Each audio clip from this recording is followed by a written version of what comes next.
Oferecimento: Construtora Vimarra, 43 99993 0033, Londrina, Paraná. Grupo Predial, Gestão e Contabilidade para Condomínios, 3338-2055, Londrina.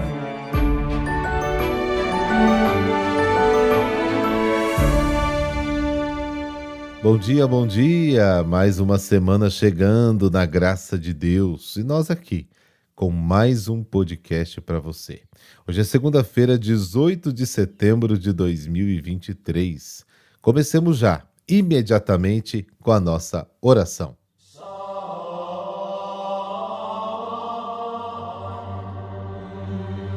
Pelo sinal da Santa Cruz, livrai-nos Deus, nosso Senhor, dos nossos inimigos.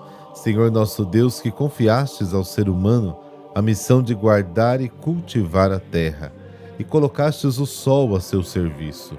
Dai-nos a graça de neste dia trabalhar com ardor pelo bem dos nossos irmãos e irmãs, para o louvor de vossa glória. Amém.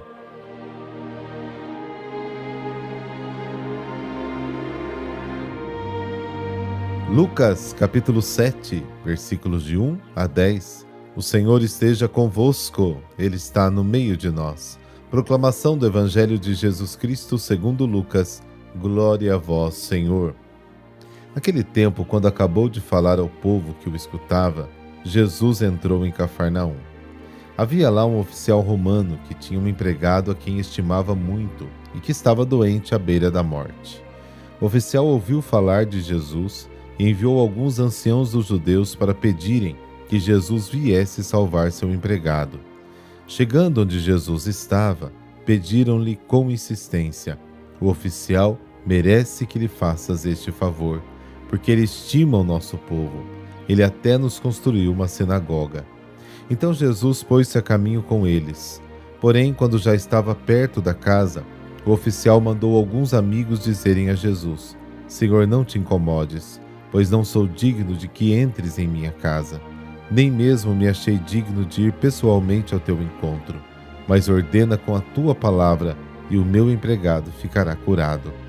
Eu também estou debaixo de autoridade, mas tenho soldados que obedecem às minhas ordens. Se ordeno a um vai, ele vai, e a outro vem, ele vem, e ao meu empregado faze isto e ele faz. Ouvindo isso, Jesus ficou admirado, virou-se para a multidão que o seguia e disse: Eu vos declaro que nem mesmo em Israel encontrei tamanha fé. Os mensageiros voltaram para a casa do oficial e encontraram o empregado em perfeita saúde. Palavra da salvação. Glória a vós, Senhor.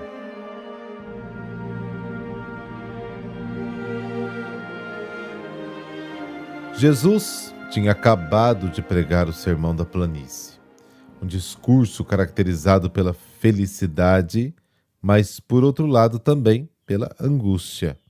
A felicidade para os pobres, os famintos, os tristes, os perseguidos, e também problema que visam os ricos egoístas, os fartos, os despreocupados e aqueles que buscam o sucesso pelo sucesso.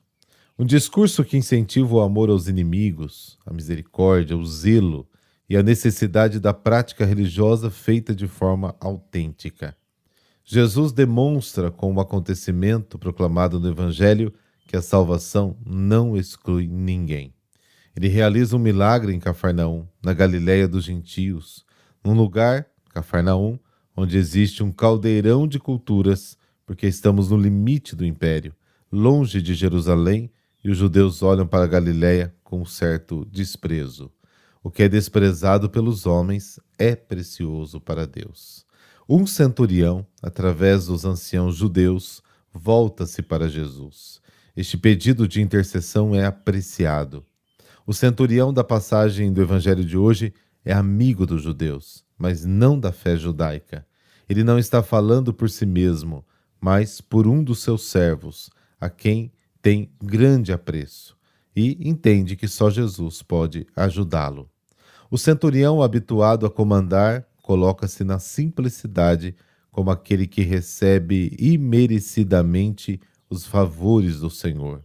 Um homem afastado da fé mostra-se como modelo de relacionamento com Jesus. Não finge, mas volta-se para o Senhor com a consciência de que não merece toda esta atenção. Como nos posicionamos? Arriscamo-nos a viver a oração como uma lista de compras, sem nunca nos reconhecermos necessitados da misericórdia de Deus? É a humildade que move Jesus. Por outro lado, o próprio Jesus é um modelo de humildade. Ele é o Filho de Deus, mas se despojou para se tornar um servo. Humildade significa compreender que tudo depende do Pai e cabe a nós contribuir. A fé do centurião é forte o suficiente para se mover, e o servo é curado sem nem mesmo Jesus tocá-lo. É de fato verdade, então, que se tivéssemos fé igual a um grão de mostarda, poderíamos sim mover montanhas.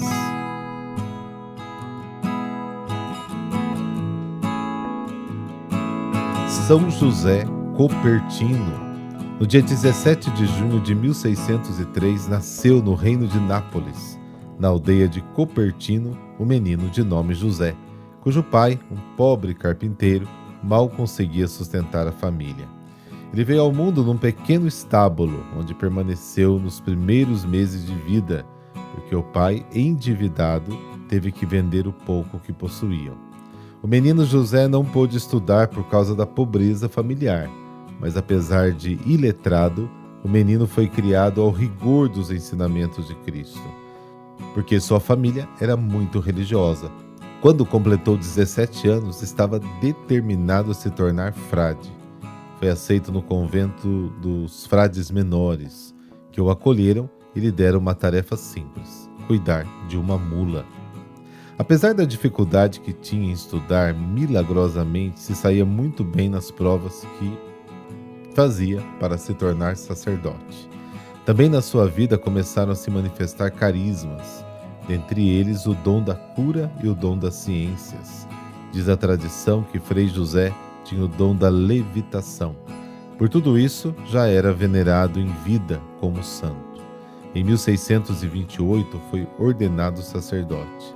José de Copertino mergulhou tão profundamente nas coisas de Deus que acabou se tornando um conselheiro de padres, bispos, cardeais, chefes de Estado e religiosos em geral. José de Copertino morreu aos 60 anos de idade no dia 18 de setembro de 1663. O local tornou-se imediatamente um santuário a ele dedicado. São José é mestre de oração.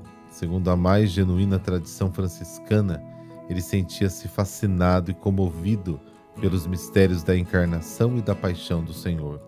Viveu em profunda união com o Espírito Santo, do qual aprendia as coisas de Deus, para depois as transpor numa linguagem simples e compreensível a todos. Quem o encontrava ouvia de boa vontade as suas palavras, porque mesmo não sendo muito culto na linguagem e escrevendo com dificuldade, quando falava de Deus, se transformava. Ó Deus, que por disposição admirável de vossa sabedoria, quisestes atrair todas as coisas do vosso Filho exaltado da terra, fazei que na vossa bondade, livres dos desejos terrenos, pela intercessão e exemplo de São José de Copertino, possamos conformar-nos em tudo no vosso Filho. Amém. Abençoe-vos o Deus Todo-Poderoso, Pai, Filho, Espírito Santo. Amém. Boa semana. Deus seja louvado sempre.